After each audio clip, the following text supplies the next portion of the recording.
The rain started around 7 that evening, the soft kind that doesn't announce itself.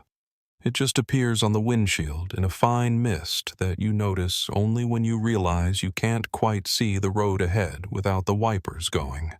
It was a Tuesday in April, and the parking lot of Riverside Elementary School in suburban Michigan was full of exactly the kind of chaos that school events produce.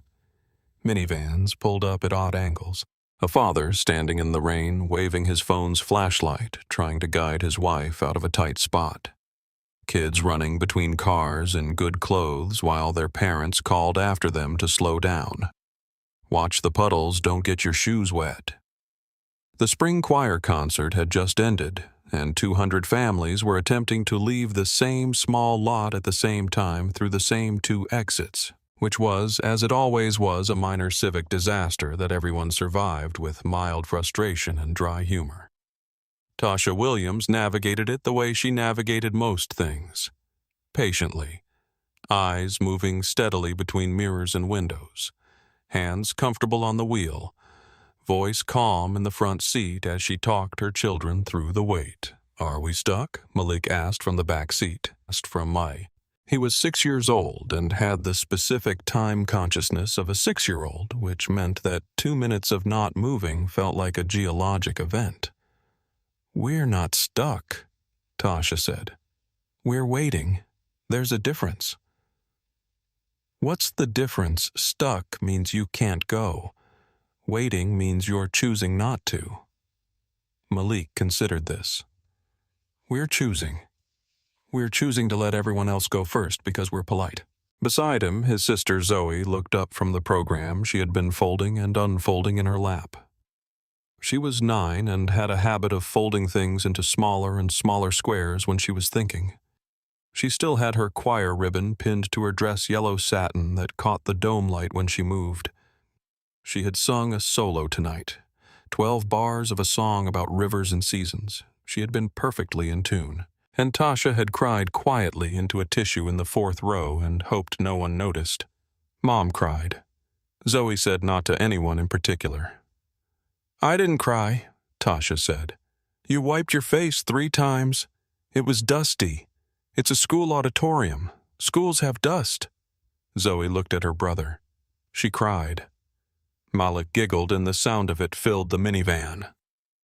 Tasha let herself smile at the steering wheel where no one could see it and nudged the van forward as the line finally moved. Tasha Williams was 36 years old and had been an emergency dispatcher for Maplewood County Communications for 11 years. She had started at 24, right after finishing her associate's degree while working retail because someone she knew suggested the job, and she went in for the interview and found to her own surprise that she was very good at it.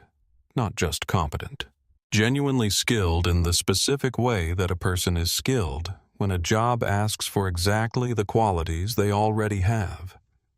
Tasha was calm under pressure. She was precise with language. She could hold 3 pieces of information simultaneously and act on all 3 without losing any of them. She had worked the night shift, the evening shift, and for the last 3 years, the late afternoon to midnight rotation that let her see her children in the morning and get them to school. She had routed officers to active situations, talked a woman through the final stages of labor in the back of a car when the paramedics were 8 minutes out, stayed on the line for 40 minutes with a 10-year-old boy whose father had collapsed in the kitchen. She had done all of this without a visible seam. She knew police procedure the way someone knows the rules of a game they have played every day for 11 years.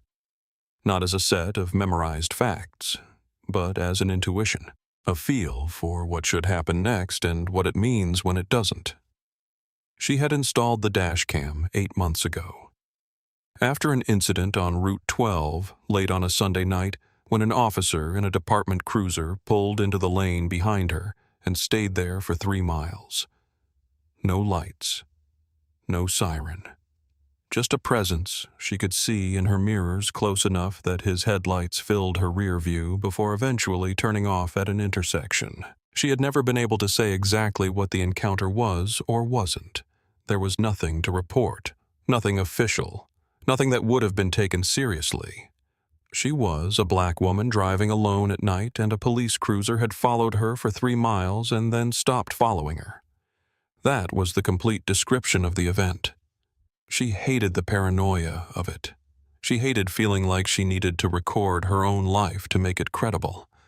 She bought the dashcam anyway. She mounted it on the passenger side of the windshield where it had a clean angle on the road ahead, and the intersection ahead, and the driver's seat. It activated automatically when the ignition turned over. It recorded continuous audio and video and uploaded to a cloud server on a 15-minute cycle, which she had tested twice and confirmed worked correctly. The camera had a small green indicator light on its body that glowed when it was recording. It was small, and in the dark interior of the car at night it was easy to miss if you weren't looking for it. Officer Craig Harlan was 44 years old and had been with the Maplewood County Police Department for 17 years. He was parked at the far end of the school zone on Ridgeway Avenue when the post-concert traffic began flowing past him. Engine running, heat on low, coffee in the cup holder going cold the way it always did when he got caught on a static post. He watched the cars pass. Most of them were exactly what they looked like. Families in decent vehicles making their way home after a school event, slightly damp, slightly hurried children visible in back seats. He watched Tasha's minivan approach the intersection at Elm and Ridgeway where there was a 4-way stop. He watched her stop at the sign. He watched her go. He pulled out after her. The thing about Craig Harlan was that he had never thought of himself as someone who operated on bias. He thought of himself as someone who operated on instinct, which is a different framing of the same thing. But the difference in framing matters enormously when a person is constructing a picture of themselves that they can live with. His instinct had produced 11 internal complaints in 6 years, all involving black women drivers, all featuring claims of marijuana odor, all resulting in searches that found nothing. All 11 complaints had been dismissed. His incident reports were exceptional. He had a gift for the particular kind of official language that transforms what happened into what can be justified. Subjects described as nervous, as evasive, as combative, as failing to comply with lawful orders. His body cam footage routinely missed the critical moments which he attributed to the nature of dynamic field situations. He was bored. He was cold. And there was a minivan ahead of him with a black woman driving and 2 children visible in the back seat. Something he would not have been able to name, something he would have called instinct, told him to put his lights on. He did. The blue lights came on at 8:47 p.m. Tasha saw them in her rearview mirror and felt the specific quality of calm that comes not from the absence of fear, but from the decision to act precisely despite it. She had felt this before. She pulled to the shoulder immediately, put the car in park, turned off the music, and placed both hands on the top of the steering wheel where they were visible from outside. "Malik," she said. "Sit all the way back in your seat and keep your hands where the policeman can see them." "Why is he stopping us?" Malik asked. "I don't know yet. Let me find out." "Are we in trouble?" "We didn't do anything wrong, so let me talk and you two sit still and be quiet and I'll handle it." Zoe had already put her program in the seat pocket in front of her. She sat with her hands in her lap and looked at the back of her mother's seat. The dash cam was recording. The timestamp on its internal clock read 8:47:22 p.m. The intersection at Elm and Ridgeway was clearly visible in the footage. The stop sign at the correct approach distance. The minivan's brake lights on before the line and releasing after a full 3-second stop. The violation Harlan was about to claim did not exist in any frame of the recording. Harlan's boots crunched on the wet asphalt as he approached. He did not greet her. The first words out of his mouth were not the name of the violation, not his badge number, not any of the 3 things a dispatcher would know should precede a traffic stop. His first words were a question. "Why are you driving around with kids this late at night?" Tasha answered him. She provided her license, her registration, and her insurance card in a single organized movement removed from the organized pocket on the inside of the center console where she kept them specifically for this situation. Everything was current. Everything was valid. Harlan looked at the cards, then looked at her, then looked into the back seat at Zoe and Malik. The dash cam recorded the indicator light pulsing green in the dark. Harlan did not see it, or if he saw it, he did not think it mattered. He came back to the window after running her documents through the system. The system returned nothing. No warrants, no flags, no outstanding violations, a clean driving record across 11 years of licensing. He held the cards in his hand and looked at her. "You failed to stop completely at the sign back there. Elm and Ridgeway." "I stopped completely," Tasha said. She said it without volume, without aggression, in the same voice she used when she was correcting information on a call. A statement of fact, not a challenge. People who argue the stop before they've heard the charge usually have something to hide. "I'm not arguing. I'm telling you what happened. If you're writing a citation, I'll accept it." Harlan looked at her for a moment without speaking. Then he asked where she was coming from. She said the school concert. He asked why the children were dressed up as though a school choir concert on a Tuesday evening in April required an explanation beyond itself. Zoe started to say something. She had her mother's precision, and she was about to explain the whole evening in accurate detail. Tasha touched the back of her own hand against the seat in a gesture Zoe knew. Zoe stopped. "Let Mom talk," Tasha said gently. Harlan told her she was coaching the children. She did not respond to this. She had learned in 11 years of managing communication under pressure that some statements are not arguments to engage with, but performances to document. She let it land in the space between them and disappear. Harlan did a slow circuit of the minivan, walking around the front, along the passenger side, around the rear, back to the driver's side, moving at the pace of someone who is looking for something, tapping the body panels in a few places, checking the tires, bending slightly to look at the license plate even though he had already run it. He came back to the window. He said the registration sticker looked like it might be approaching expiration. Tasha told him it was valid through the end of the year. He looked at it for a long moment. "I'll need to verify that." He took her documents back to his cruiser. Tasha knew this phase of a stop. She had listened to officers conduct hundreds of them from the other side of a radio and a headset. A routine document check took between 30 seconds and 2 minutes depending on system load. Anything beyond that had a reason. And the reason was either a hit in the system or a choice by the officer. She glanced at the clock on her dashboard. 8:51 p.m.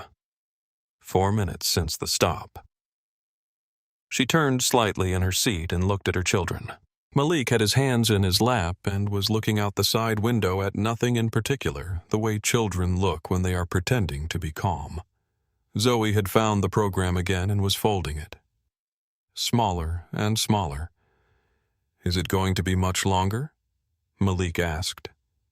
"I don't know yet. I'm hungry." "I know. Fries are still happening." "What if we're here a long time?" "We won't be." She checked the mirror. Harlan was in his cruiser. She could see the shape of him in the driver's seat lit by the glow of the laptop mounted to the dash. He was on the radio. Not the laptop. The radio. His posture was the specific posture of an officer requesting something not receiving it. She had watched officers request backup on hundreds of calls. She knew what it looked like. Her jaw tightened. Her hand stayed flat on the wheel. The clock read 8:54 p.m., 7 minutes. At the far end of the block, headlights appeared and slowed. A second cruiser pulled to the shoulder behind Harlan's vehicle. Harlan came back to the window a final time before the backup arrived. His posture had changed. Squarer now, shoulders differently set, voice a register lower than it had been. He said he detected the odor of marijuana coming from the vehicle. Tasha said there was no marijuana in the vehicle and that she did not smoke. She asked him to note her statement in the report he would be writing. He asked her to step out of the vehicle. She asked if she was being detained beyond the original traffic stop. He told her she had been watching too many legal videos. In the back seat, Zoe stopped folding the program. She looked at the back of her mother's head, then at the window, then back at her mother. Her face was very still, in the way that faces are still when a child is processing something they don't have the full vocabulary for yet. The crying started softly, not a sound she made deliberately, just the leaking of something that had been building since the blue lights came on. She pressed her mouth together and tried to stop it. She couldn't. Malik heard his sister cry. His own face changed immediately. He was 6, and he was a deeply feeling child, and his sister almost never cried, which meant that when she did, it was a signal the world he trusted was doing something it shouldn't. His eyes went wide. Then his face crumpled. Then he was crying too. Harlan leaned close to the driver's window. He lowered his voice. He said something directly to Tasha in a register calibrated to reach only her ears and no one else's. The dashcam microphone mounted 8 inches from where his mouth was captured every word. He did not know this. The backup officer was Lena Ortiz, 31 years old, 5 years on the force. She had been on patrol 3 blocks away when the request came through. She pulled in behind Harlan's cruiser, took in the scene through her windshield before she opened her door and sat with it for a moment. A minivan on the shoulder. A black woman standing at the driver's side. 2 children visible through the rear window, one of them crying. Tasha was in her concert clothes. Good blouse, good shoes. A woman who had been somewhere nice with her children and was now standing in the rain on the shoulder of a county road with her hands at her sides while a senior officer stood between her and her car. Ortiz got out. She approached from the passenger side of the minivan, which gave her an angle that Harlan didn't have. She looked through the passenger window at Zoe and Malik. Zoe's face was tear-streaked and rigid with the effort of controlling something. Malik was actively crying with the unstudied openness of a very young child. His choir ribbon was twisted sideways. He still had his seatbelt on. Ortiz noted these details the way someone trained to observe notes details. She also noted the small green light on the dashcam mount on the windshield. She looked at it for 1 second, then looked away. She pulled out her personal recorder and turned it on. She held it at her side. Not prominently, but running. On the driver's side, Harlan was asking Tasha a sequence of questions designed to produce inconsistency. Where was she coming from? How long was the concert? What songs did they sing? What route did she drive to get here? He asked each question briskly without waiting quite long enough between them. A technique designed to create the impression of evasiveness in a subject who is simply answering accurately at a normal human speed. Tasha answered everything, with the same precision and completeness she brought to everything she did professionally. Her answers were consistent, because they were true. Harlan told her he was going to conduct a search of the vehicle.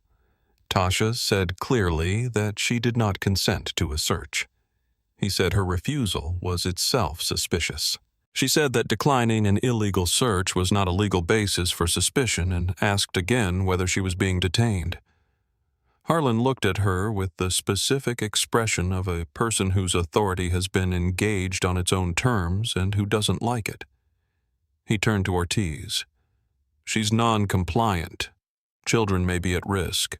Tasha said the children were at risk because a police officer had pulled them over without a valid reason and was now threatening to search their vehicle without cause. Harlan said something under his breath. Ortiz heard it. Tasha heard it. The dashcam heard it too. Inside the minivan, Malik had been sitting very still for a long time. He was 6 years old.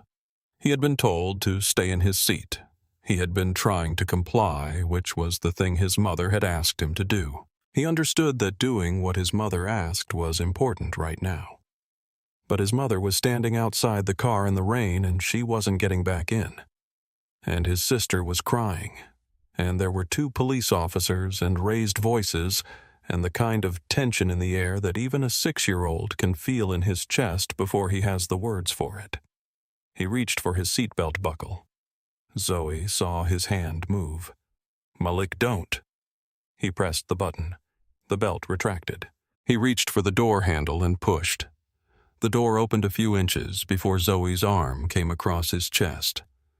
"Malik, stay. I want Mom. She's right there. She's okay. Stay." Harlan heard the door. He turned and raised his voice. The command voice.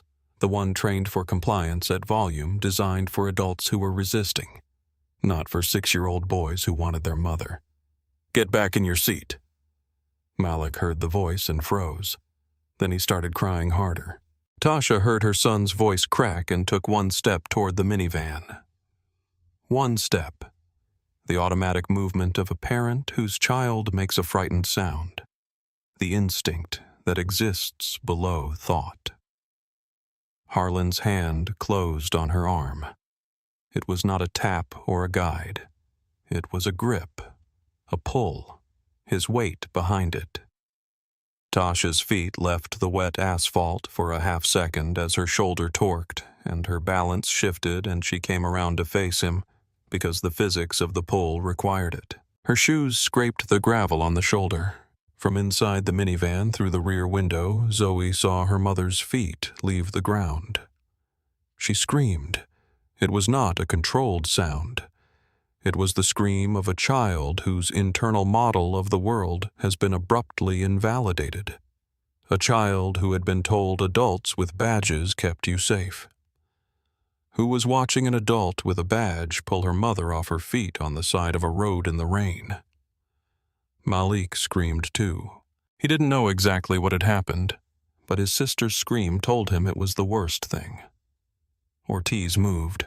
She stepped between Harlan and the rear of the vehicle and said with the controlled urgency of someone choosing their words carefully, "Stop. Slow down. Let her calm the child." Harlan turned and looked at her. "You want to write the report your way, Ortiz, that's your career. Don't interfere with my stop." Ortiz held his gaze for 1 full second. She did not step back. Her recorder was still running. Tasha was handcuffed on the roadside. Not arrested, no Miranda warning, no charge stated, just the cuffs behind her back while she stood on the wet gravel shoulder of Ridgeway Avenue in her concert clothes in the rain. 30 feet from her children. She could hear Malik crying. She could hear Zoe's voice, lower now, talking to her brother in the register she used when she was taking care of him. The competent older sister voice. The one that sounded more like Tasha than Zoe probably realized. She could hear that, and she kept her breathing even. And she looked at the space between her feet and the wet ground, and she did not fall apart. Because falling apart would not get her back in that car any faster. Ortiz had opened the rear passenger door and was kneeling at Malik's level. Tasha could hear her voice, but not the words. She could hear Malik's breathing slow from the frantic pace of the scream to something closer to manageable. She could hear Zoe ask Ortiz a question in a very small voice. Ortiz looked up through the open door. She found the dashcam on the windshield mount. She looked at it for exactly 2 seconds. She did not touch it. She closed the rear door gently and walked around to the driver's side where Harlan was conducting his search. He had opened the driver's door and was working through the glove compartment, lifting the floor mat on the passenger side, checking the center console. Methodical, not finding anything. Because there was nothing to find. The minivan smelled like rain and children's jackets and the specific combination of fast food and school supplies that minivans accumulate. It did not smell like marijuana. Ortiz said quietly that she did not detect any odor. Harlan told her to stop undermining him in the field. Ortiz said nothing further. She held her recorder at her side and let the silence record itself. The search produced nothing. Harlan removed Tasha's cuffs 11 minutes after he had applied them. He returned her documents. He issued a citation for the alleged stop sign violation and added a written warning for what he characterized as failure to cooperate with a lawful traffic stop. He did not apologize. He did not explain. He walked back to his cruiser. Tasha got back in her car. She drove the 6 remaining minutes home with her hands at 10 and 2, not because she was afraid she would do something wrong, but because she needed the structure of a correct position to keep herself from shaking. The radio stayed off. The heater ran. The rain came down on the windshield, and the wipers moved it aside in their steady rhythm. The back seat was silent, not the silence of sleep. Malik would fall asleep in a few minutes, his head tipping against the window, as it always did after too much emotion, because he was 6, and his body knew what to do with too much feeling, even when his mind didn't.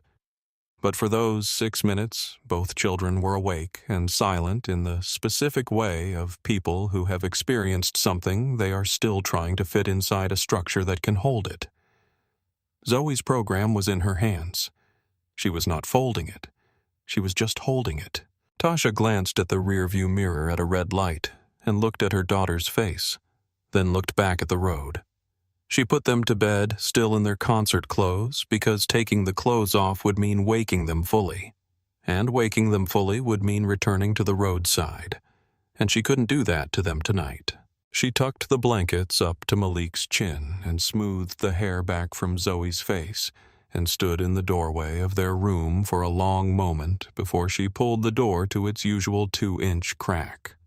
She went to the kitchen table. She opened her laptop. She plugged in the dashcam. The footage loaded in 4 segments the way it always did. Continuous video from the front-facing angle, a secondary angle covering the driver's seat and the interior, full audio across both. Tasha started at the beginning. She watched the intersection at Elm and Ridgeway, the stop sign, her minivan's approach, the brake lights on before the line visible in the footage as a red glow reflecting off the wet pavement steady and clear. The vehicle stopped. She could count the seconds on the timestamp in the corner. 1, 2, 3. Then the brake releasing and the van proceeding through the intersection. She watched it twice. She watched it a third time. The violation did not exist in any frame of the footage. She watched Harlan's approach to the driver's window. She watched his body language before he reached her, the squared shoulders, the set jaw, the posture of a man who has already decided who is arriving at a scene he has already scripted in his own head. She found the section she had been looking for. Harlan at the window, leaned in, voice low, speaking directly to her. She turned up the laptop's volume and listened to what he said. She listened to it twice. Then she sat back in her chair at the kitchen table and looked at the water stain on the ceiling above the light fixture that she had been meaning to have looked at for 3 months. And she breathed. The words were specific. They were not ambiguous. They were not a phrase that could be attributed to poor word choice or stress or misunderstanding. They were the words of a man who had decided something about a woman before he reached her window, and who was in that moment certain he was saying them only to her. She watched the moment he grabbed her arm. The camera caught the grip from the interior angle. His hand, her shoulder, the fraction of a second of her feet losing contact with the ground. She watched Zoe's face in the rear-view angle at the exact moment it happened. Her daughter's expression going from controlled fear to something that did not have a name. The expression of a child whose last working assumption about safety has just been removed. She watched Ortiz's face when Ortiz looked at the dash cam through the rear passenger window. She recognized that expression. She had heard it across hundreds of calls in the specific quality of a silence that follows understanding. Ortiz understood what she was looking at. And she had not touched the camera. Tasha closed the laptop at 1:14 in the morning and went to bed. She did not sleep. Zoe came to breakfast in her school clothes and poured herself cereal and sat across from her mother and did not say anything for 3 full minutes, which was long for Zoe. Tasha was on her second cup of coffee and had the particular careful stillness of someone who has been awake for 7 hours and is managing the performance of normalcy for the benefit of a child. Then Zoe looked up from her cereal. "Can police just take moms away for no reason?" Tasha put her mug down carefully and looked at her daughter. "Some officers do things they're not supposed to do, and when that happens, there are ways to make sure people know about it." Zoe thought about this with the deliberate quality of her mother's thinking, the tendency to turn a proposition over before she responded. "Are we going to do that?" "I'm thinking about it. I think we should." Zoe looked at her cereal. "Malik had a bad dream last night. I could hear him through the wall. Tasha had heard it too. She had stood outside his door in the dark at 3 a.m. and listened to the dream work its way through her 6-year-old son, and then quiet. She had gone back to bed and looked at the ceiling. And she made the decision. Not because of the footage, though the footage was devastating. Not because of what had been done to her, though what had been done to her was wrong in ways she could name precisely. She made it because of the specific sound of a 6-year-old having a nightmare he should not be having. In a house that was supposed to be safe. Marcus Webb had a law practice on the second floor of a building on Elm Street, 7 blocks from the county courthouse. He was 52, 20 years of civil rights law, 4 police misconduct cases in Maplewood County. He had not lost one. Tasha sent him the raw footage before their first call. He watched it in his office with the door closed. He watched the intersection footage first, counting the seconds on the timestamp. Then he watched the interior angle. Then he played the audio of the window exchange at full volume. He called her back in 40 minutes. He said 3 things. First, the intersection footage made the stated violation impossible to defend in any proceeding. Second, the audio from the window qualified as a civil rights violation under clearly established federal law. Third, once the footage entered any official channel, it would become very difficult to contain, and she should understand that and make her decision accordingly. She asked whether going public protected her children or exposed them to greater risk. He gave her the honest answer. Both were possible depending on how it was managed, and the decision was entirely hers. She filed the formal complaint the following Monday morning. She filed it with the footage attached in its entirety, with a written affidavit describing the stop and its aftermath. And with a document she had composed herself a timeline of the stop in precise chronological order, with timestamps from the dashcam matched to events written in the language of someone who had been documenting emergencies for 11 years. Ortiz had contacted Webb's office independently the same weekend. She had filed her own account and turned over her personal recorder. She had done this knowing Harlan had seniority, knowing the department protected its own, and knowing that what she had seen on Ridgeway Avenue was not something she could document privately and then move past. The department's response arrived 48 hours later. It was a single paragraph. It affirmed Harlan's record of service and his traffic safety work. It characterized the stop as routine. It did not mention the dashcam. It did not mention Ortiz's affidavit. It did not contain a single specific factual claim that could be checked against the footage. Tasha read it at her kitchen table, set it down, and called Webb. "Can we release the footage?" she asked. "We can," he said, "and I think we should." Webb released a carefully edited version of the footage the following Thursday. He had blurred the children's faces throughout. He had kept Ortiz's voice wherever it appeared. He had kept Harlan's low-voiced remark to Tasha at the window.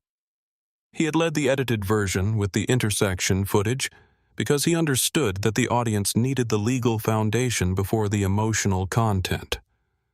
Or the emotional content could be dismissed.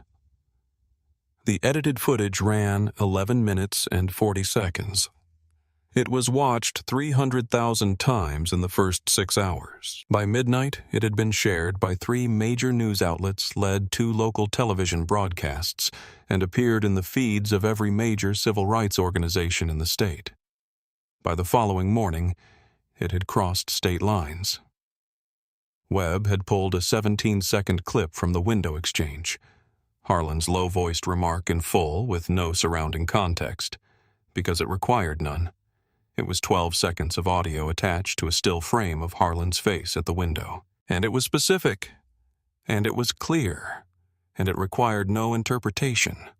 The department released no follow-up statement, no press conference, no response to the 12-second clip, no comment from any official on the record or off to any outlet that requested one, which told everyone watching exactly what the silence meant. The city council chamber held 200 people when it was full. On the Thursday evening, 8 days after the footage release, it was full in a way that the zoning dispute 3 years prior had not produced. Fuller in some quality beyond the count of bodies, filled with a different kind of weight. Parents had come. Teachers had come. Families who brought their children because they thought their children should see how the process worked had come. 2 state outlets had cameras in the positions the council had designated. Tasha walked in with Zoe beside her. She had left Malik with a neighbor's family because he was 7 days out from the roadside and still waking at night, and she would not put him in this room with the cameras and the formal voices and the specific quality of a public proceeding when he was still working through the weight of the thing that had put them here. Zoe had asked to come. Tasha had said yes, because Zoe had asked. And because Tasha had learned long ago that protecting a child from the truth of the world and preparing a child for the truth of the world were not the same thing. And that Zoe at 9 was ready for the kind of truth that could be witnessed and named and brought to a room and placed on record. Tasha spoke for 7 minutes. She had no notes. She had the timeline she had written at her kitchen table. But she had read it so many times in the 10 days since she composed it that it had become part of her, and she did not need to look at it. She began with the intersection. She described the stop sign, the complete stop, the brake lights, the footage. She described Harlan's first words to her. She described the document check and the 7 minutes and the backup request she had identified from the posture of a man on the radio who was not running a plate. She described the marijuana claim, the exit demand, the CPS threat. She said she had been an emergency dispatcher for 11 years. She said she had sent officers to situations that were genuinely dangerous to calls where someone needed help, and the person providing it was going to be in danger. She said she knew the job was hard. She said that difficulty was not a license for what had happened on Ridgeway Avenue. She said she was standing in front of them as a mother, and as a professional, and as a taxpayer in this county. And she was asking for an answer to a question that should not require 11 minutes of dashcam footage to make credible. Why had this happened? She sat down. Ortiz took the podium. She was in civilian clothes. She had not worn her uniform, a choice she had made deliberately because she wanted to speak as a person rather than as a representative of the institution she was testifying against. She confirmed every material detail of Tasha's account. She confirmed the posture of the stop when she arrived. The crying children. Harlan's instruction to write the report her way if she wanted to ruin her career. She confirmed that at no point during the search of the vehicle had she detected any odor of marijuana. She said she had noticed the dashcam through the rear window. She said she had made the decision in that moment not to interfere with it, because she understood it was the only independent record that could not be amended by an incident report. She said she was testifying because what she had witnessed on Ridgeway Avenue was not a mistake, and not a misunderstanding, and not a training failure. It was a choice, and she had stood close enough to the choice to be a witness to it, and she was not willing to let that proximity remain private. The chamber was very quiet when she finished. Zoe walked to the podium carrying a single piece of lined paper folded in half on which she had written her statement in pencil. She unfolded the paper. smoothed it against the podium surface, and looked at the room. She said she used to sing in the car on the way home from concerts. She said her mom always turned the music up on good nights, and she would roll the window down a little even if it was cold, and she and Malik would sing as loud as they could, and it didn't matter if they were off-key because they were in the car and no one could hear them except each other. She said she didn't do that anymore. She said that since the Tuesday after the spring concert, she checked the mirrors on the way home. She watched for cars that were following them. She watched for blue lights. She said she had a question, and she wanted to ask it out loud, and she wanted the people in the room to help her understand the answer. Why did an adult with a badge want her brother to think their mother had done something bad? She folded the paper back along its crease. She stepped down from the podium and walked back to her seat beside Tasha. The chamber held its silence for 8 full seconds. 8 seconds in a room with 200 people in it and 3 cameras running is not a short silence. It is the silence of people who have just received information they cannot unknow, who are in the space of it rearranging what they thought they understood. Then the council member at the center of the dais cleared his throat and asked for the floor. The vote was unanimous. The council voted to open a full departmental review of Craig Harlan's prior stops. All stops over the preceding 6 years in which a marijuana odor was claimed and no contraband was found, with a particular focus on stops involving black women drivers in family vehicles. The vote was taken without dissent. Harlan was suspended without pay, effective the following morning, pending termination proceedings. His union filed a response within 4 hours. It was careful and restrained in a way that was itself a message. No defense of the footage. No defense of the window remark. Only a reference to Harlan's years of service and a request for due process. The restraint told anyone reading it that the union's attorneys had watched the 12-second clip and understood what it contained.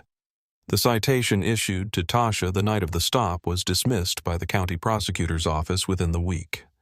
The departmental review took 3 weeks to produce its initial findings. 9 prior stops matched the pattern Harlan had used on Ridgeway Avenue.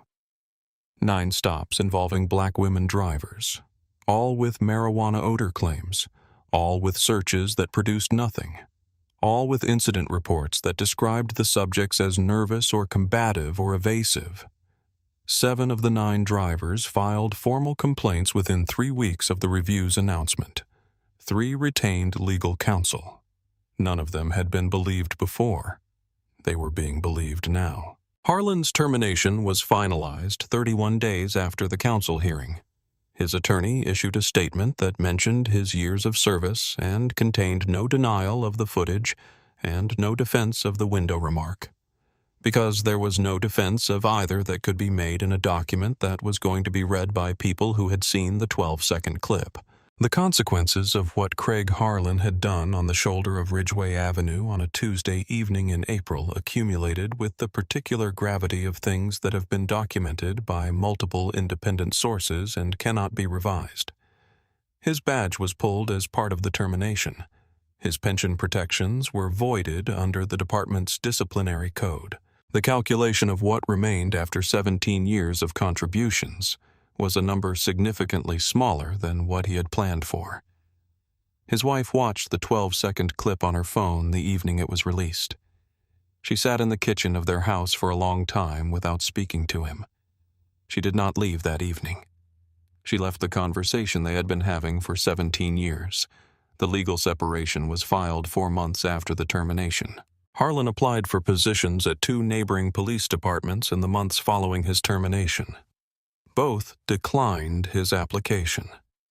He took a security position at a commercial warehouse distribution center on the county's eastern edge.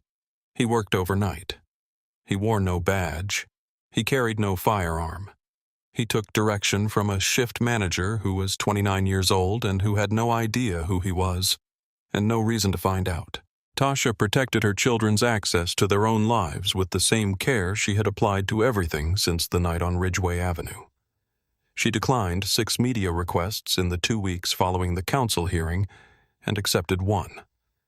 An interview with a public radio program focused specifically on traffic stop rights dashcam use and the practical and emotional cost that these encounters carry for families.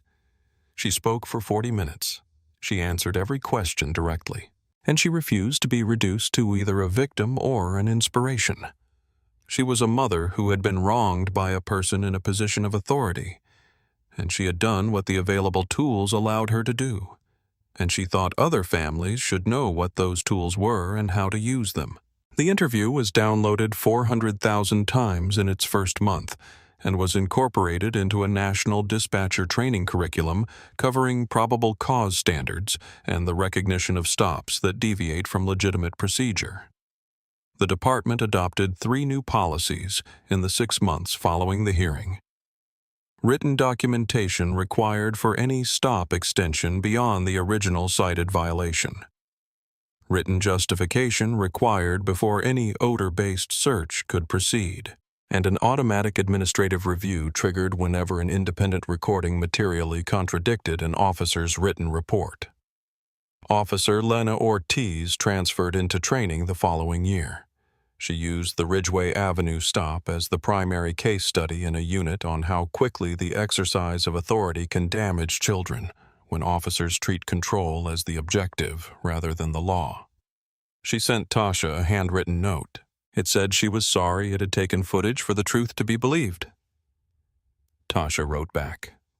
She said the apology was accepted, and that what she hoped for, the only thing that could make the cost of it mean something, was that the next family would have an officer who intervened in the moment rather than a colleague who was sorry afterward. She meant this without cruelty. It was simply true.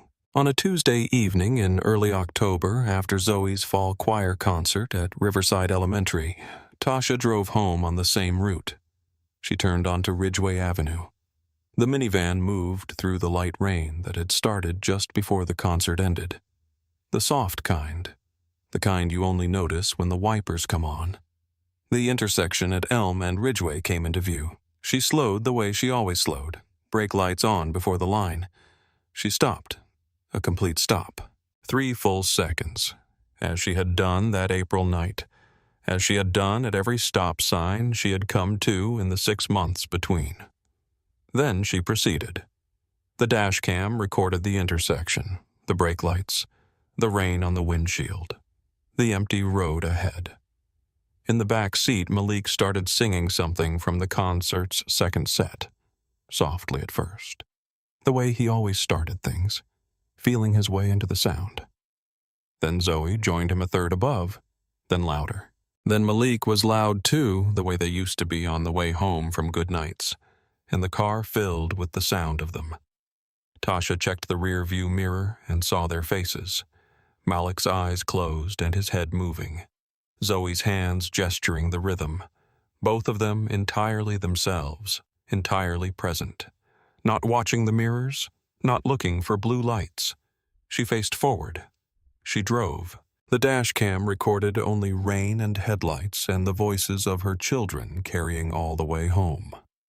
Every family deserves a safe drive home. If this story moved you, subscribe to our channel for more stories about courage, accountability, and the people who refuse to stay silent.